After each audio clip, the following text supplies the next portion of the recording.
Hey everyone, welcome back.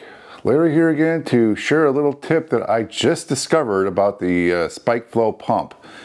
If you recall, back in July of 23 here, I did a live stream brew day using this pump for the first time, and intermittently throughout that brew day I had some strange noises coming out of here that didn't sound quite natural. Normally this thing is quiet and purrs when it's running, which is a huge benefit or upside to this pump, but at times throughout the day at random, it would start making this kind of quite a grinding sound, but kind of a louder sound. And I kind of put it out of my mind. I thought I'd come back to it later. And of course, then months have gone by. I have forgotten all about it until I came across this guy's video, which I'll put a link to down below to give him full credit for this.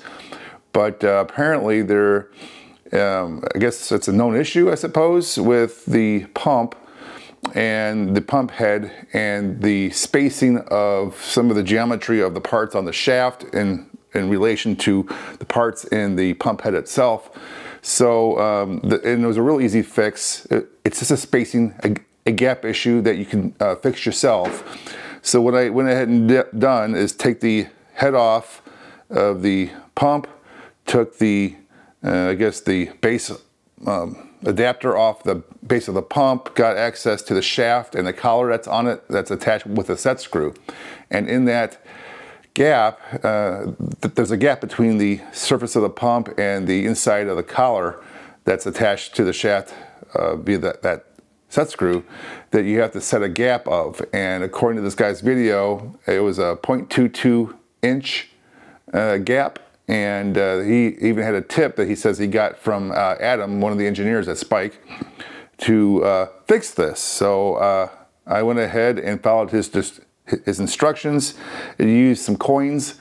In his video though, he used a quarter and 2 nickels as a spacer device to make sure you got the gap set right before you retighten that collar back down. I measured a quarter and 2 nickels, and it was not 0.22, it was like 0.21.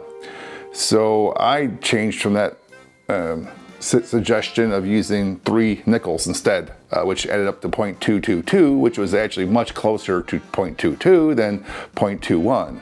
Right, so just a little deviation from his instructions is what I did here in my video to show how to set that gap in order to make that noise go away.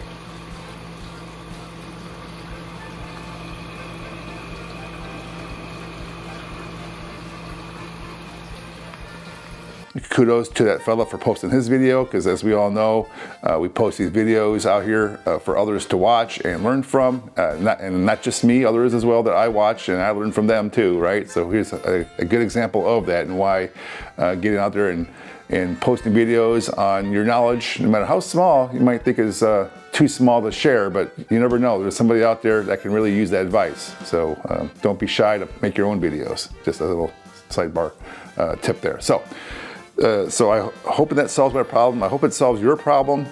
And otherwise, there you go, my little tip for the day. So talk to you next time.